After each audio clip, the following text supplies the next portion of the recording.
युवा सरकार से सवाल पूछे, अगर कोई छात्र अपनी शिक्षा के लिए आवाज उठाए, बेरोजगार नौकरी मांगे और अगर कोई नागरिक सरकार की किसी नीति की आलोचना करे, क्या वह दिमागी नक्सल हो जाता है? अगस्त को प्रधानमंत्री नरेंद्र मोदी की लाल किले के प्राचीर से एक शब्द ने पूरे देश में बहस छेड़ दी, तो है दिमागी नक्सल। गए, लेकिन दिमागी नक्सल, ये दिमागी नक्सल मौके की तलाश में है, हिंसा अराजकता के वो रास्ते खोज रहे हैं। असली सवाल है, प्रधानमंत्री ने इस शब्द का इस्तेमाल किसके लिए किया और इसका मतलब क्या है? प्रधानमंत्री ने वास्तव में क्या कहा, पहले तथ्य समझिए। प्रधानमंत्री अपने स्वतंत्रता के भाषण में नक्सलवाद और माओवाद के विषय में बोल रहे थे।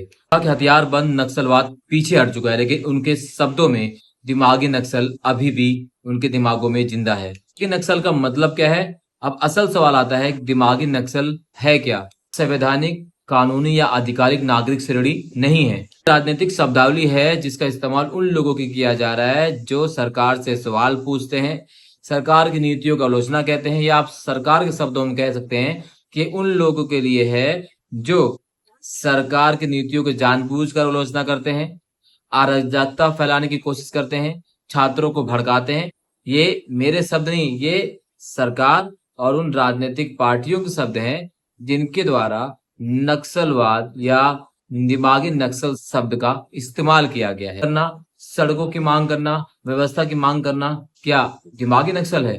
नीति पर सवाल उठाना लोकतंत्र का हिस्सा है। किसी परीक्षा की गड़बड़ी पर सरकार से सवाल पूछना ये लोकतांत्रिक अधिकार है। रोजगार मांगना अपराध नहीं है, बेहतर शिक्षा की मांग करना अपराध नहीं है, शांतिपूर्ण प्रदर्शन करना भी अपने आप में नक्सलवाद नहीं है। भारत के युवाओं और छात्रों के बीच कई मुद्दों को लेकर असंतोष दिखाई दे रहा है। शिक्षा, रोजगार, परीक्षा, बुनियादी सुविधाएं, स्कूल में गड़बड़ियां, बेंचेस का ना होना, स्कूल की अव्यवस्था, सड़कें टूटी हुई हैं, स्कूल की तरफ जाने का रास्ता बिल्कुल खत्म हो चुका है, लापरवाही, शिक्षकों की कमी, इन्हीं चीजों को लेकर आज पूरे भारत में जेन जी के बाद जेन अल्फा ने पूरी तरीके से आंदोलन छेड़ रखा है। और ये जेन जी से बड़ा आंदोलन साबित हो रहा है जिसने सरकार को नाको चने चबा दिए हैं। और इस आंदोलन ने भारत की स्कूली सिस्टम, स्कूली व्यवस्था के लाचार व्यवस्था को पूरी तरीके से देश और दुनिया के सामने उजागर कर रख दिया है। आखिर इन जेन अल्फा और जेन जी की मांग क्या है? इन्हें एक अच्छा स्कूल चाहिए, परीक्षा समय पर हो, परीक्षा में किसी प्रकार की गड़बड़ी ना हो, स्कूल में शिक्षक की मांग कर रहे हैं, स्कूल की तरफ जाने वाले रास्ते को सही करने की मांग कर रहे हैं। स्कूल में टीचर शराब पीकर आते हैं, स्कूल में टीचर आते हैं तो स्कूल में पढ़ाने के लिए नहीं आते, वहां पर ऑफिस में बैठकर शराब पीते हैं टीचर, बच्चों के साथ छेड़छाड़ की जाती है, स्कूल के अंदर बेंचेस नहीं है। 80 साल हो गए भारत को आजाद हुए और इन 80 सालों में अभी तक हमने अपने प्राथमिक विद्यालयों की स्थिति को नहीं सुधारा है। पिछले 10 सालों में 1 लाख से ज्यादा सरकारी स्कूलों को बंद किया जा चुका है। आज चाहे बिहार हो, छत्तीसगढ़ हो, झारखंड हो, उत्तर प्रदेश हो, राजस्थान हो, मध्य प्रदेश हो, दिल्ली हो, पूरे भारत के हर राज्य में, चाहे वो पश्चिम बंगाल हो, चाहे बीजेपी की सरकार हो, चाहे कांग्रेस की सरकार हो, चाहे मुख्यमंत्री शासन संबंधी सरकार हो, हर जगह सरकार सवालों के कटघरे में है, निशाने पर है, क्योंकि सरकार ने वास्तव में काम नहीं किया है। और ये अब दिखाई दे रहा है हर जगह। आप राजस्थान की अगर हम बात करें तो राजस्थान में स्कूल ठीक करो अभियान के बाद राजस्थान सरकार की जो नीतियां हैं, जो उनके कार्यक्रम है, उनकी इतनी आलोचना हो रही है। स्कूल की अव्यवस्था जब दुनिया के सामने आती है तो राजस्थान सरकार की तरफ से एक नोटिस जारी किया जाता है कि भाई स्कूल के प्रीमिसेस में कोई भी बाहरी व्यक्ति बिना परमिशन के ना तो वीडियोग्राफी कर सकता है, ना ही फोटो खींच सकता है, ना ही वहां पर जा सकता है। सरकारें इस हद तक डर गई हैं। इस वीडियो में देख सकते हैं कि किस तरीके से जेन अल्फा को धमकाया जा रहा है पुलिस की तरफ से कि भाई आप अपने भाई को जिंदा देखना चाहते हैं मुर्दा। यहां से आंदोलन से उन्हें भगाने की कोशिश की जा रही है, धमकाने की कोशिश की जा रही है। ये कैसा लोकतंत्र है? क्या इन्हीं सब चीजों पर सवाल उठाने वालों पर सरकार ने, प्रशासन ने दिमागी नक्सल शब्द का इस्तेमाल किया है? और जब दिमागी नक्सल नाम की पार्टी बन गई तो आप सोच भी नहीं सकते कि सरकार के महकमों और आईटी सेल ने क्या कारनामा कर दिया। एक दिन के अंदर 2.5 लाख से ज्यादा फॉलोअर्स हो गए इंस्टाग्राम पर दिमागी नक्सल पार्टी के।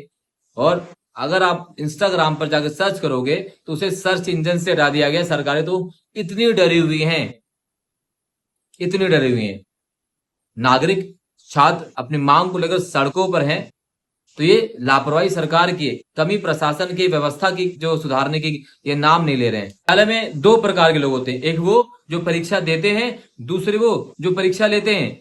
लेकिन आज स्थिति पूरी तरीके से बदल गई है। जिनको परीक्षा देनी चाहिए और आज वो क्या कर रहे हैं, परीक्षा ले रहे हैं। क्योंकि व्यवस्था इतनी खराब है, प्रशासन इतना ज्यादा खराब हो चुका है, व्यवस्था इतनी खराब हो चुकी है कि बच्चे छोटे छोटे 6ठी 7वीं क्लास के बच्चे अपने शिक्षकों से, प्रशासन से सवाल पूछ रहे हैं। जो कभी सवालों के जवाब देते थे, आज वो सवाल पूछ रहे हैं कि भाई हमारा स्कूल अच्छा क्यों नहीं है, हमारे पास टीचर क्यों नहीं है, हमारे पास क्लासरूम क्यों नहीं है, हमारे पास क्लासरूम के अंदर पंखे क्यों नहीं है, बिजली क्यों नहीं है, स्कूल की तरफ जाने वाला रास्ता ठीक क्यों नहीं है, इतनी ज्यादा अव्यवस्था क्यों है।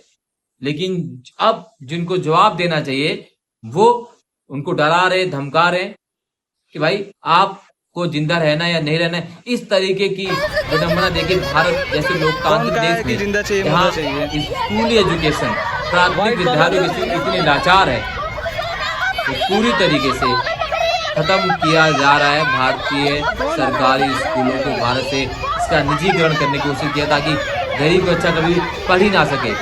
अमीर का बच्चा प्राइवेट में अच्छा एजुकेशन ले रहा है, लेकिन गरीब बच्चा लाख 1.5 लाख फीस कैसे दे सकते हैं प्राइवेट स्कूल जाकर, जब उसे अपने पास उसके बाद 2 वक्त की रोटी खाने के लिए पैसे नहीं होते हैं। बच्चों को देश का भविष्य कहा जाता है। अगर उसी बच्चों को स्कूल पहुंचने के लिए संघर्ष करना पड़ रहा है तो हम उस भविष्य की नींव कैसे डाल रहे हैं। स्कूल तक बच्चा पहुंच नहीं पा रहा है, रास्ते इतने खराब हैं, अव्यवस्था इतनी ज्यादा है, स्कूल में पढ़ाई तक नहीं हो रही है और हम विश्व गुरु बनने का सपना देखते हैं। तो ये ऐसा विश्व गुरु ना तो हमें बनना है और ना ही ऐसे विश्व गुरु बनने की कल्पना हमारे स्वतंत्रता सेनानियों ने देखी थी कि भारत आगे चलकर इतनी लाचार व्यवस्था होगा।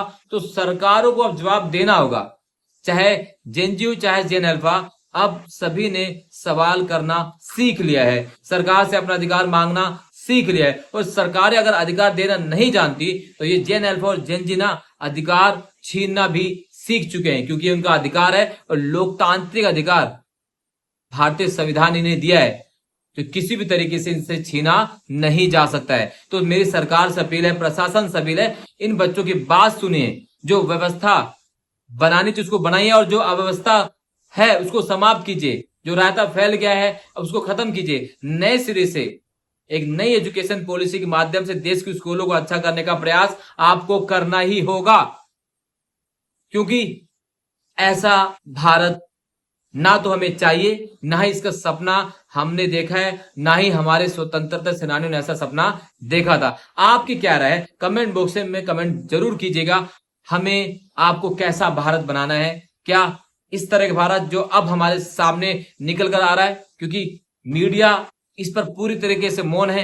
ये तो डिजिटल मीडिया का जमाना आ गया है, इस वजह से यह अव्यवस्था हमारे सामने अब खुलकर आ रही है, नहीं तो ये कोसों दूर से हमसे नजरों के सामने थी, लेकिन हमारी नजरों से इसे ओझल करके रखा गया था, क्योंकि सरकार नहीं चाहती थी कि इस व्यवस्था को सुधारा जाए। क्योंकि व्यवस्था सुधरी तो नागरिक अपने अधिकारों के प्रति सजग हो जाएगा, जो कि सरकारें नहीं चाहती। यहां पर मैं किसी पर्टिकुलर सरकार पर आक्षेप नहीं लगा रहा हूं, चाहे वो कांग्रेस हो, चाहे भारतीय जनता पार्टी हो, चाहे आम आदमी पार्टी, चाहे कोई से भी राजनीतिक दल हो। राजनीतिक पार्टियां आती जाती रहेंगी, लेकिन युवाओं का अधिकार हमेशा मिलना चाहिए, रोजगार मिलना चाहिए, व्यवस्था ठीक होनी चाहिए, लोकतंत्र जिंदा रहना चाहिए। राजनीतिक पार्टियों क्या है, ये 5 साल बाद आएंगी, फिर 5 साल बदल जाएंगी, वादे करके आती हैं, वादा पूरा नहीं करती हैं, तो 5 साल के बाद फिर से झूठा वादा कर रहे हैं, फिर हम धर्म जाति भाषा के नाम पर वोट डालते हैं और भुगतना हमको पड़ता है। तो सबसे बड़ी कमी तो हमारे अंदर खुद है और हमें अपनी कमियों को समाप्त करना होगा। जाति धर्म भाषा क्षेत्र के नाम पर वोट ना देकर हमें डेवलपमेंट विकास के नाम पर वोट देना चाहिए, तभी ये व्यवस्था सुधरेगी, नहीं तो ये व्यवस्था जस के तस बनी रहेगी। बहुत बहुत धन्यवाद। जय हिंद।